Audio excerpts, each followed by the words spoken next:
Kia ora, good evening. A roof cavity fire at a rural property near Invercargill early this morning was caused by faulty wiring. Firefighters were alerted at around 7 this morning by the owners of this Remu property. A downlight switched on in the living room this morning was followed by a bang, and shortly after, smoke and flames were seen through the light fitting socket.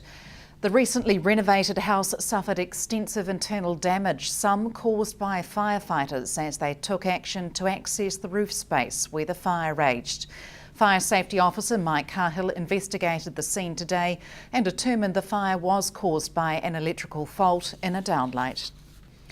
A pocket park is not the preferred option for some retailers on Martin Street who would rather not lose parking spaces to the proposed park.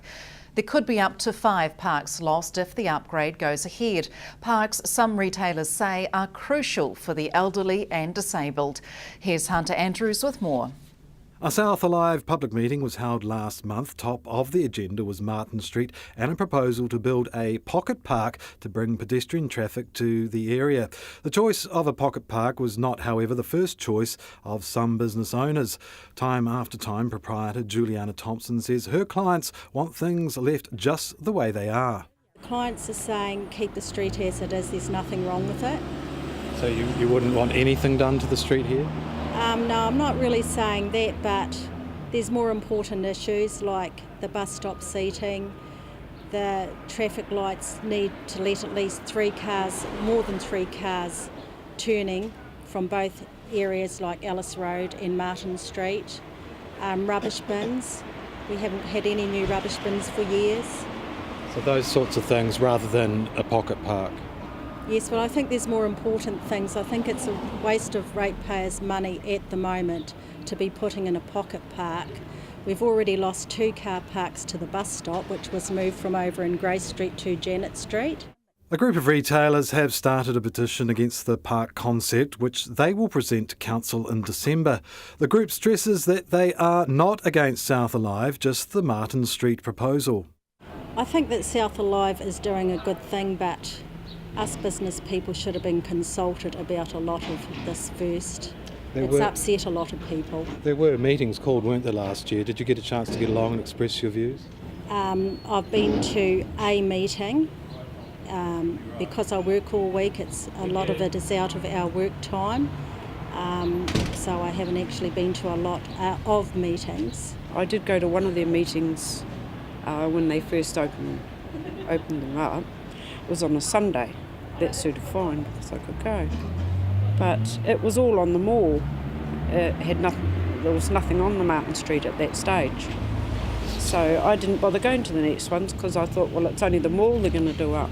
So you are in favour of what South Alive's doing in general around South Invercargill? Yes, tidying the place up and making it look more attractive is great.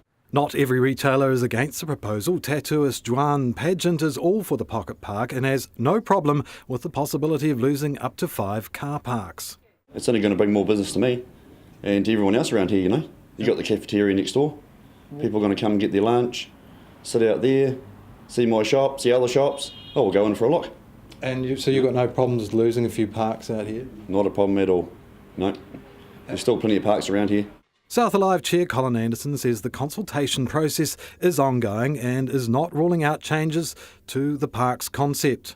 We've been proactive in going around all the retailers, and our trust board has had a list drawn up and actually visited them all personally to seek their views, to ensure that we are getting the views of the retailers and the community.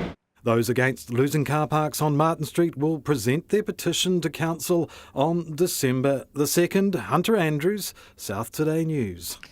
The Department of Statistics will proceed with prosecutions against 100 people who failed to complete 2013 census forms. Everyone in New Zealand on census night is legally required to complete their form or have someone complete it for them.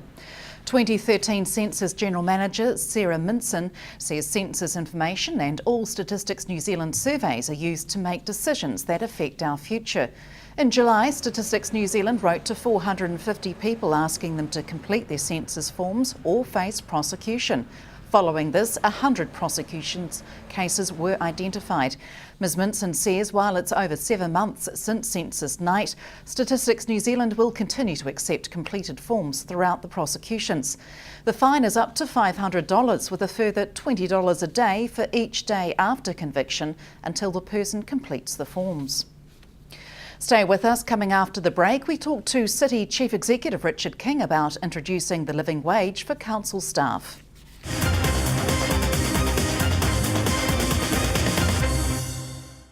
Welcome back. Auckland Mayor Len Brown's proposal to increase council staff's wages is gaining support from unions and living wage supporters. I asked Chief Executive Richard King if there was scope to pay Invercargill council staff the minimum living wage of $18.40 an hour. No, we haven't considered that at all. Probably let me say this, when we were aware of it, it first started in Hamilton. But Hamilton City threw that out, and I think I was approached by the media then as to whether we would follow suit, and the answer is no. And there's a number of reasons for that. We believe it's the government basically sets what the minimum wage is, and I think that's around about $13.70, something like that. If you increased it up to $18 whatever, you're talking about a 50% increase. And that would be highly inflationary because ultimately it's the ratepayers who pay. And then you might say, well, if it's good enough for the council staff, then what about the contractors who work for the council? There'll be pressure on that, and the pressure will go right through the whole economic system. So you're not getting any increase in productivity, but for many people the costs are up 50%, so it's highly inflationary. And at the end of the day, after a few years, I don't think anyone will be better off. Well, there has been proven there are benefits to increasing the living wage. In the UK in particular, they've talked about supporting recruitment and retention of staff, saving turnover costs, and also enhancing productivity. So there is proof around the benefits of having a living wage. How many council workers would be affected by this and have a wage rise out of it? To be quite, we haven't done those calculations because we have no intention of introducing it, but it would cost more. And then you have relativity issues because you would have, if say a junior person having the minimum wage at $13, then more senior people, depending on the type of job, would say be paid 18. Suddenly you'd be pulling the juniors people up to 18, and the people that are currently being paid 18 would say, well, hang on a minute here. The relativity's been destroyed, so there'd be cost plus push right throughout the whole wage system. Not good economics. This is being promoted in Auckland. It's not being promoted nationally. They might like to have it applied nationally, but this is an Auckland initiative, like the Hamilton initiative that failed. But it's something that could be introduced at a local level in Southland. Look, you could introduce it right throughout New Zealand. My point is the cost of living is vastly different in Auckland compared to the cost of living in Invercargill. To give you an example, recently there was a news item on a house in Greyland, a rundown house in Greyland that sold for $1.2 million. The equivalent cost of that house in Invercargill would be about $60,000. But the choice of where people live shouldn't determine how much they get paid. Wouldn't it? Well, that would mean that if you lived in Australia, you would expect the same wage in New Zealand as you get in Australia. It doesn't work that way. No, I'm talking within the country. It's the same, I could say a female should be paid the same as a male, There's some inequalities is what you're raising, Richard. There's always inequalities, but I'm saying, look, it's horses for courses. It will cost you a lot more to live in Auckland than it does in Invercargill. Former Labour List MP Leslie Soper is encouraged by the atmosphere at last weekend's Labour Party National Conference in Christchurch. Hunter Andrews got her thoughts earlier today.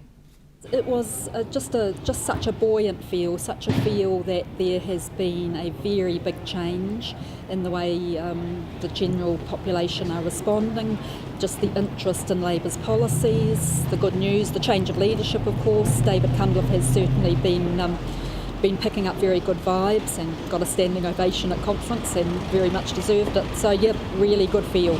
How well received was the initiative to even the gender balance up around the caucus table? It was very well received. People see it as an issue that's been there for so very long, and there have been so many instances where, if you like, the old sort of default was you had two candidates of equal merit in a selection. The man sort of got chosen by default, but they were of equal merit. So this is seen as an indication really that the party's getting serious about let's have gender balance, let's actually address the fact that 51% of the population are women and we want our caucus to actually represent that. Now, Kiwi Assure, another policy introduced at the conference, it's not gone without notice that the Labour Party did sell state insurance in the late 80s. Oh, very, very different Labour government that one was, as we all know, the old Rogernomics times. This Kiwi Assure is, well, let me start with a question, Hunter. Have you experienced, like many of us have, a 30% recent increase in your house insurance policy? Yes, I have. Yes, and all of us have. And New Zealanders are very frustrated about the fact that the overseas owned insurance companies are basically making a lot of money, billions of dollars, most of which is going out of the country. And Kiwi Bank was a success, and Kiwi Assure has gone down very well with the general population who see it as let's get some reality back into insurance, just as Kiwi Bank did in banking. There can't be guarantees of lower premiums though, is there? I mean, Kiwi Bank doesn't charge astronomically lower than other banks. No, but look at what happened when Kiwi Bank came in. For all the doomsayers who said Kiwi Bank would never work, indeed it did work, for the other banks to start lowering their rates and upping their service. It has been a very successful bank and we expect Kiwi Assure to be equally successful in its field. Hospice Southland is calling for volunteers for Trees of Remembrance 2013. The Hospice Southland Trees of Remembrance provides a festive way to remember loved ones no longer with friends and family in the Christmas season. Volunteers are required to oversee the trees as they're displayed at H&J Smith department stores in Invercargill, Gore, Te Anau and Remarkables Park in Queenstown. At least 2 volunteers are required to man 2-hour shifts throughout the shopping day. The trees will be exhibited from the 2nd to the 15th of December. And anyone interested in volunteering time to the Southland Hospice can phone the hospice on 211 2287. And that is us for this evening. Coming up in sport, an interview with Russian heavyweight boxer Alexander Ustinov, poised to take on David Tua next weekend. From the news team, good night.